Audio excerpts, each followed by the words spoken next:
તથા મિત્રો નર્મદા નદીનું જે જળસ્તર છે તેમાં વધારો થવાની શક્યતાઓ છે। કોઈ કોઈ ભાગોમાં તો ભારે વરસાદ થવાની શક્યતાઓ છે। નદી નાળા બંધ વગેરે ની જળ સપાટી જે છે એ ઊંચી આવશે। તાપી નદીમાં જળ સપાટીમાં વધારો થશે તથા નર્મદા નદી જે છે તે બે કાંઠે થવાની શક્યતાઓ રહેશે।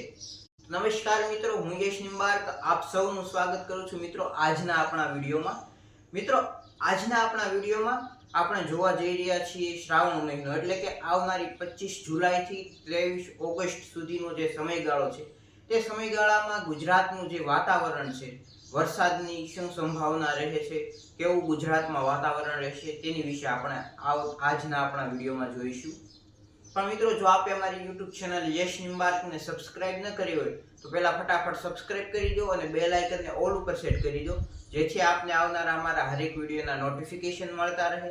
તથા મિત્રો જો આપને અમારું આજનો આ વિડીયો ગમે તો અમારા વિડીયોને લાઈક કરજો અને વધારેમાં વધારે લોકો સુધી શેર કરજો। આપના મિત્ર જૂથમાં પણ વધારેમાં વધારે શેર કરી દેજો જેથી તેઓ પણ જાણી શકે કે શું રહેશે આપણા ગુજરાતનું વાતાવરણ।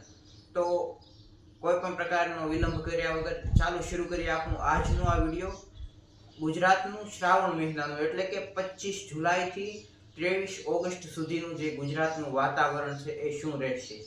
તો સૌપ્રથમ જો આપણે વાત કરીએ 25 થી 27 જુલાઈની એટલે કે મિત્રો જે શ્રાવણ મહિનો છે તેના શરૂઆતના 3 દિવસ, તો આ શરૂઆતના 3 દિવસની અંદર ગુજરાતના ઘણા એવા ભાગોમાં ભારેથી અતિ ભારે વરસાદની શક્યતાઓ બનેલી રહેશે તથા મિત્રો નર્મદા નદીનું જે જળસ્તર છે તેમાં વધારો થવાની શક્યતાઓ છે। ત્યારબાદ મધ્યપ્રદેશના જે ભાગો છે તો મધ્યપ્રદેશના પણ ઘણા એવા ભાગોમાં આપણા ભારતમાં મધ્યપ્રદેશના ઘણા ભાગોની અંદર પણ વરસાદ થવાની શક્યતાઓ છે। સાબરમતી નદીની અંદર જળસ્તરની સપાટી વધવાની શક્યતાઓ રહેશે 25 થી 27 જુલાઈના વરસાદ દરમિયાન। ત્યારબાદ મિત્રો વાત કરીએ જો 28 થી 31 જુલાઈનો સમય, તો 28 થી 31 જુલાઈના સમય દરમિયાન રાજ્યના ઘણા ભાગોમાં વરસાદ થવાની શક્યતાઓ છે। કોઈ કોઈ ભાગોમાં તો ભારે વરસાદ થવાની શક્યતાઓ છે। નદી નાળા બંધ વગેરે ની જળ સપાટી જે છે એ ઊંચી આવશે તથા કેટલાય ભાગોમાં બંધની જે જળ સપાટી છે તે ઊંચી આવશે એટલે કે વચ્ચે જળ સપાટી, અને કચ્છ અને સૌરાષ્ટ્રના ઘણા એવા ભાગોમાં જળ સંચય વધશે એટલે કે જળ સૃષ્ટિ વધશે। ત્યારબાદ મિત્રો ઓગસ્ટ મહિનાની શરૂઆત એટલે કે 1 થી 5 ઓગસ્ટનો જે સમય રહેશે, 1 થી 5 ઓગસ્ટના સમયગાળા દરમિયાન દક્ષિણ ગુજરાતનો જે વિસ્તાર છે આપણા ગુજરાતની અંદર દક્ષિણ ગુજરાતમાં ભારેથી અતિ ભારે વરસાદની શક્યતાઓ રહેશે તથા ઘણા ભાગોમાં ખાસ કરીને દક્ષિણ ગુજરાતના ભાગોમાં વરસાદ થવાની શક્યતાઓ છે। તાપી નદીમાં જળ સપાટીમાં વધારો થશે તથા નર્મદા નદી જે છે તે બે કાંઠે થવાની શક્યતાઓ રહેશે। તો દક્ષિણ અને જે મધ્ય ગુજરાતનો ભાગ છે તથા જે નર્મદા નદી જે છે તે નર્મદા નદી બે કાંઠે થવાની શક્યતાઓ છે 1 થી 5 ઓગસ્ટના સમયગાળા દરમિયાન। ત્યારબાદ મિત્રો 6 થી 9 ઓગસ્ટનો જે સમયગાળો રહેશે, તો મિત્રો આ 6 થી 9 ઓગસ્ટના સમયગાળા દરમિયાન રાજ્યના મોટા ભાગના ભાગોમાં સારામાં સારો વરસાદ થવાની શક્યતાઓ છે। આ સમયગાળા દરમિયાન સારામાં સારો વરસાદ 6 થી 9 ઓગસ્ટના સમયગાળા દરમિયાન ગુજરાતના મોટા ભાગના જે ભાગો છે, મોટા ભાગના જે વિસ્તારો છે ત્યાં સારો વરસાદ રહેશે। ત્યારબાદ મિત્રો 10 થી 13 ઓગસ્ટનો જે સમય છે એમાં ગુજરાતના ભિન્ન ભિન્ન ભાગોમાં વરસાદ પડે તથા મિત્રો કોઈ કોઈ ભાગોમાં ભારેથી અતિ ભારે વરસાદની શક્યતાઓ રહેશે। ગાજવીજ સાથે મેઘરાજા આવશે એટલે કે ગાજવીજ સાથે ઘણા એવા ભાગોમાં 10 થી 13 ઓગસ્ટનો જે સમયગાળો છે તે સમયગાળા દરમિયાન વરસાદની શક્યતાઓ રહેશે।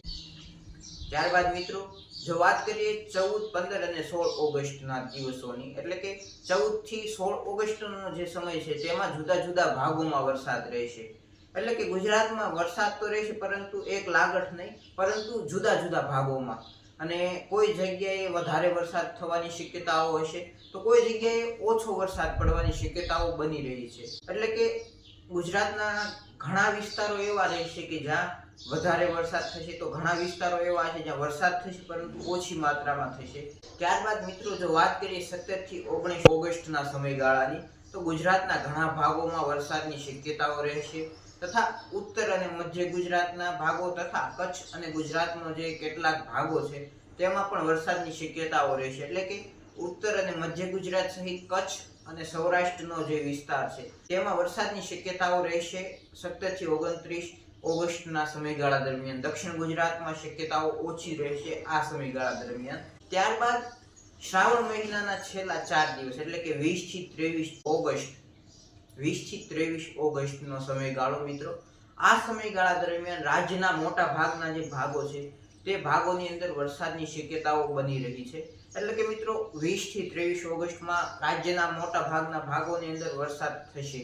તો મિત્રો આ હતું આપણા ગુજરાતનું શ્રાવણ માસ દરમિયાનનું વાતાવરણ. તો આપણા ગુજરાતમાં શ્રાવણ મહિના દરમિયાન પણ વરસાદની શક્યતાઓ ખૂબ વધારે છે.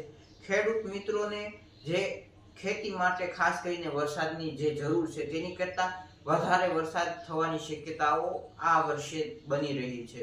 તો મિત્રો અષાઢ માસમાં પણ ખૂબ જ વરસાદ વરસ્યો છે. તેની સાથે સાથે શ્રાવણ માસ પણ કંઈક એવું જ દેખાડી રહ્યો છે કે તેમાં પણ વરસાદ વિરામ લઈ શકે તેવું દેખાતું નથી. તો ખાસ ખેડૂત મિત્રોને પોતાના પાકને લઈને સજાગતા રાખવી. જે સમયગાળા દરમિયાન તેઓને નીંદણનું કામ વગેરે કાર્યો માટે વરસાદની અંદર વિરામની જે જરૂર હોય છે તે ખૂબ જ ઓછી માત્રામાં મળશે. તો જેથી આપે ખાસ તે અંગેની કાળજી લઈને પોતાના કાર્યને અગાઉ જ પ્લાનિંગ સાથે કરવાનું રહેશે ખેતી માટે. તો આજના આપણા વિડીયોમાં આટલું જ. ફરી મળીએ નવા વિડીયોમાં. મિત્રો જો આપને મારું આજનો આ વિડીયો ગમ્યો હોય તો અમારા વિડીયોને લાઈક કરીને વધારેમાં વધારે શેર કરી દેજો. તથા મિત્રો જો અમારી YouTube ચેનલ યશ નિંબાતને હજુ પણ સબસ્ક્રાઇબ ન કરી હોય તો ફટાફટ સબસ્ક્રાઇબ કરીને બેલ આઇકનને ઓલ ઉપર સેટ કરી દો. તથા મિત્રો આપણી ચેનલનું જે જોઈનનું બટન આવી ગયું છે ચેનલની મેમ્બરશિપ માટેનું, તો મેમ્બરશિપને લગતા વિડીયો પણ ટૂંક સમયમાં આવી જશે. તો જેની માટે જે જોવા માટે આપ જો ઈચ્છતા હો તો આપ મેમ્બરશિપ પણ લઈ શકો છો. તો આપ જો મેમ્બરશિપ લેવા માંગતા હો તો જોઈન્ટનું બટન જે આપણે આવી ગયું છે તેમાંથી જોઈન કરીને મેમ્બરશિપ ચેનલની લઈ શકો છો. તથા મિત્રો જો આપ આપણી ચેનલને સપોર્ટ કરવા માટે થઈને જો ઈચ્છતા હો તો સુપર થેન્ક્સના બટનથી આપ ચેનલને સપોર્ટ પણ કરી શકો છો. તો આજનો વિડીયો આપણે અહીં પૂર્ણ કરીએ. ફરી મળીએ નવા વિડીયોમાં. ત્યાં સુધી જય સિયારામ.